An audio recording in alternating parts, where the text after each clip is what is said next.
Kumusta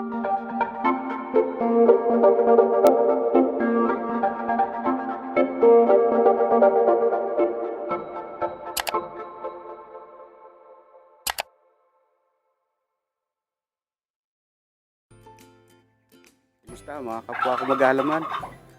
Nandito ulit tayo sa ating munting farm dito sa amin sa Quezon Province. Ulit ang inyong Kuya Michael. Magandang araw sa inyo lahat yan. Konting update lang para dun sa ating mga tanim. Itong ating mga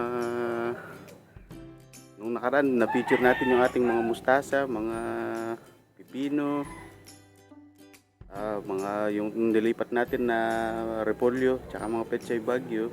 Ngayon bibigyan ko lang kayo ng konting update makalipas ang isang linggo doon sa kung ano ng status nila. So ngayon ito na yung ating mga mustasa na kita nyo naman kung gaano kalaki yung nilaki sa loob lamang ng isang linggo.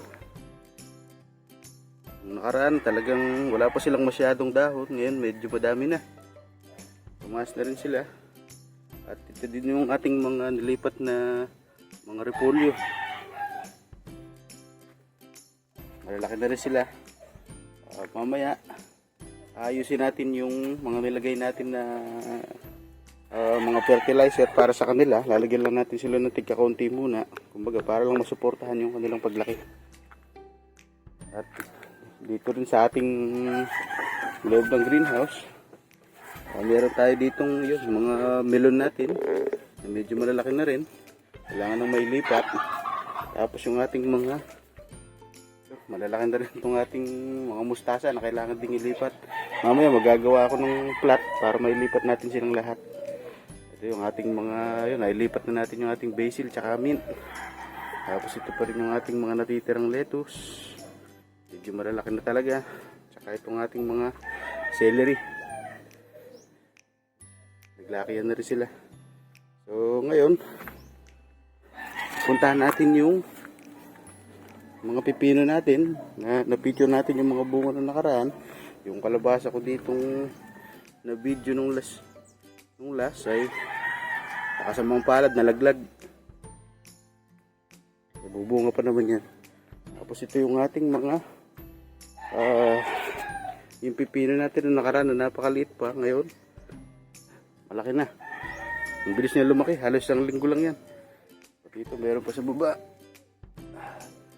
1 week lang, pero malalaki na sila. Ito din, medyo nagkakabunga na rin. Ito kasi yung variety na mahaba talaga ang bunga. Maliit pa lang, kita na talaga na mahaba. Tapos dun sa ating mga tanim na labanos, yan pa din, medyo natutuyo na ang dahon ng iba. Siguro mga 1 week na lang, harvestin na natin to. Unti lang naman sila. Tapos yung ating carrots, medyo lumaki-laki na rin. Tapos yung ating mga pechay bagyo, labanos. Ngayon mga ka-farmer, dahil nga marami pa tayong pudla ng mustasa, ay magagawa tayo ng panibagong plat. Pero dahil nga kakapos na tayo sa oras, hindi na tayo makakagawa ng plant box. Direct na natin sa lupa itatanim. Lilinisin lang natin itong isang portion dito na pinagtambakan ng mga sanga ng puno na natumba nung nakaraan, para medyo lumuwak-lawak yung ating space. So samahan niyo ako. So ito yung ating plant box na pinagtataniman ng mga mustasa. Ito yung parte na lilinisin natin, guys. Medyo madami nga lang itong mga sanga, pero tingin ko naman kaya nating tapusin. Mga maliliit lang naman na sanga ito.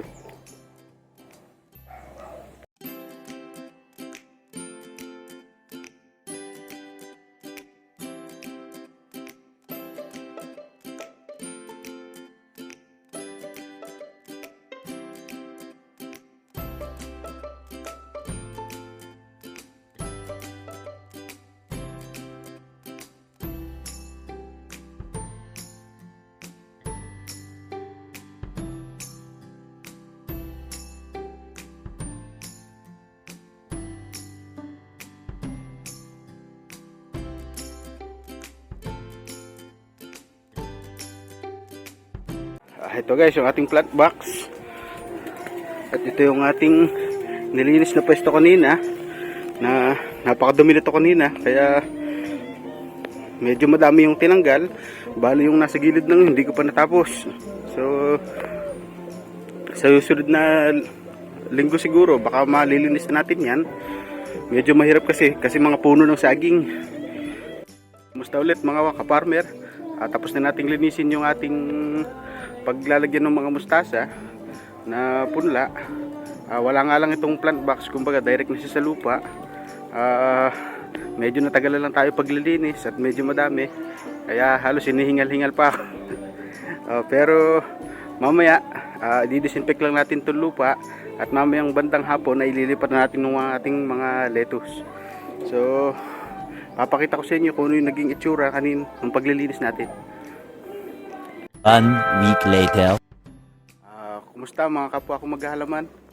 Nandito ulit tayo ngayon sa farm natin sa Quezon. Papakita ko lang sa inyo yung naging status na ng ating mga mustasa na tinanim natin doon sa ating plant box. So, ito na sila ngayon. Medyo malalaki na sila. Kaya lang napun ako na merong mga dahon na kinakain ng insekto. Siguro may binili naman ako doon na organic na pesticide na pwede nating gamitin sa kanila. Hindi naman siya harmful sa tao, kumbaga. Tsaka talagang organic yung pagkakagawa sa kanya. Yung pesticide na yun ay neem oil.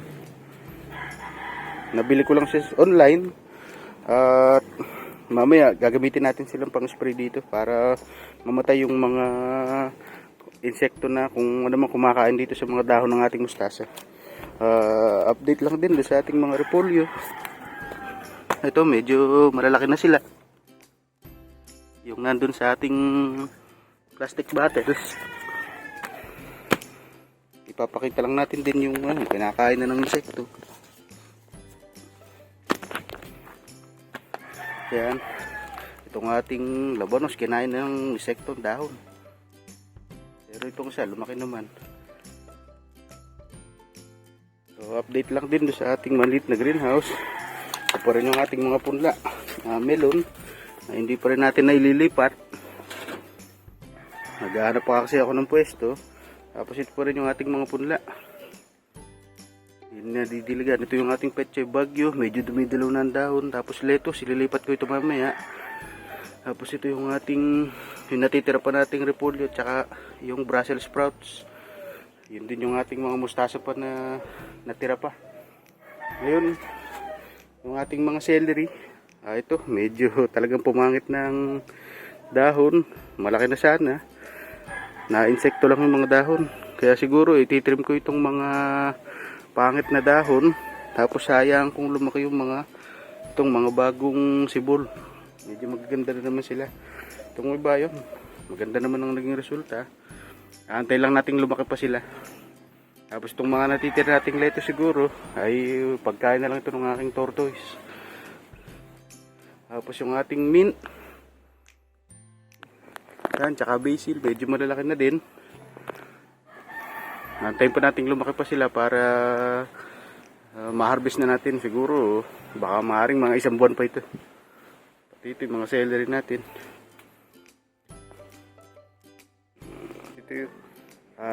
Ito yung ating tanim dun sa maliit na space natin dito. Yung pipino na bunga na nakaraan ay na-harvest na. Hindi lang natin napakita sa picture, sa video yung ating harvest na yun. Pero ngayon tuloy-tuloy pa rin ang pagbunga niya. Meron pa rin, madami pa rin siya. Yung nakuha natin talagang mahaba siya. Halos isang ruler ang haba ng pipinong yun. Hindi lang natin na video guys. Tapos ito pa rin yung ating mga labanos. I-harvest na natin ito. Titignan natin kung nagkaroon ng laman. Kasi medyo pakit talaga yung naging lupa natin dito. Hindi natin nabongkal. Ayun pa, i-harvest na rin natin yun. Yung mga dahon, kukunin natin pagkain na lang ng tortoise. Pati ito yung Pechay Bagyo na hindi na gumanda. Tapos yung ating kalabasa ay wala pa rin ako nakikitang bungang babae. Puro mga bulaklak na lalaki yung meron. Mga pang gulay na lang. Ito, meron na palang isa na babae. Ang makikita nyo yung babaeng bunga, medyo malabo lang. Yung babaeng bunga ay meron na siyang maliit na buko sa kanyang bulaklak. Yun yung magiging bunga pag tagal-tagal. Medyo malabo lang guys. Tapos ang ating mulberry, yan, 2 puno yan. Mamaya kukuha na natin to ng dahon para gawing pakain din ng ating tortoise. Kinakain din kasi ng ating tortoise yan. Ngayon mga kaparmer, didiligan lang natin yung ating mga mustasa para medyo mapresko naman sila at talagang tuyo-tuyo na yung lupa na pinagtataniman sa kanila. Siguro pag medyo lumaki pa ito, lalagyan natin ulit ng konting abono pa para gumanda pa lalo yung kanilang mga dahon.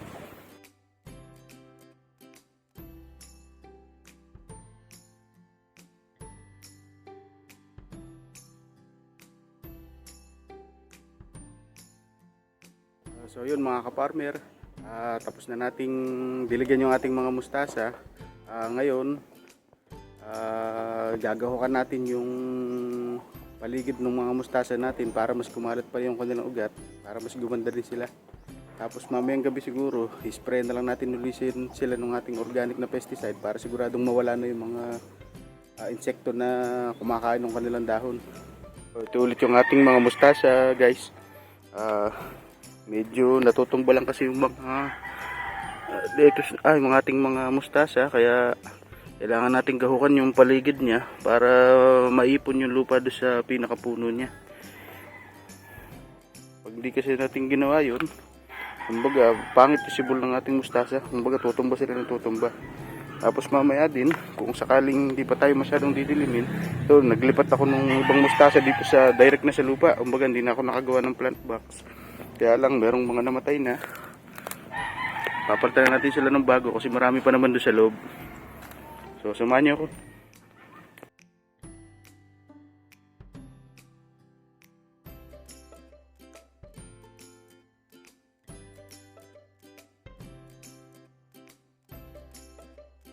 Thousand years later. So yun mga kaparmer, tapos na tayong maggahok. Ginahukan ka na rin pati itong mga repolyo na nandito sa gilid. Tsaka petchay bagyo, ay nakakain na ng insekto. Medyo ano na sila, nabuhagag din yung lupa sa paligid. At para ma-promote na rin yung pagdami ng kanilang ugat, para mas mabilis silang lumaki. So ngayon, siguro lalagyan ko lang din to ng konting abono, tsaka sprayan ulit natin sila ng yung pesticide natin na organic. Total hapon na naman. Kumbaga hindi na mag-evaporate yung ating para masipsip ng ayos ng ating halaman. So yun muna sa ngayon. Medyo hapon na rin kasi ng paglilipat ng punla para dito sa mga sa mga mustasa na nandito.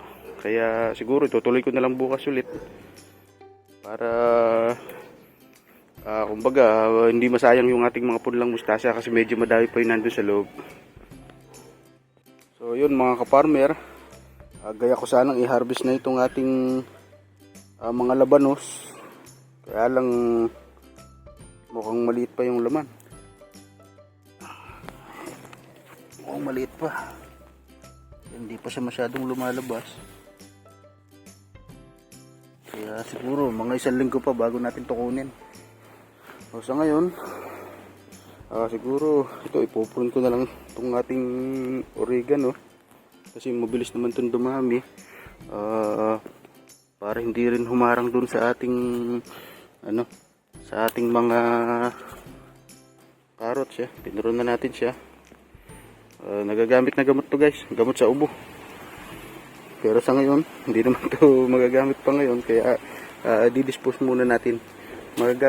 Magiging fertilizer na lang din muna siya pansamantala. So ito, meron pa.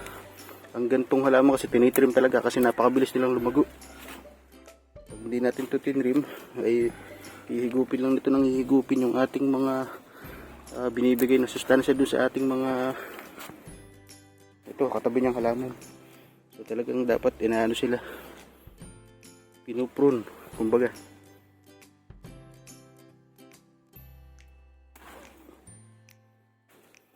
Malaki na naman ang kanyang puno kaya hindi naman siya mamamatay.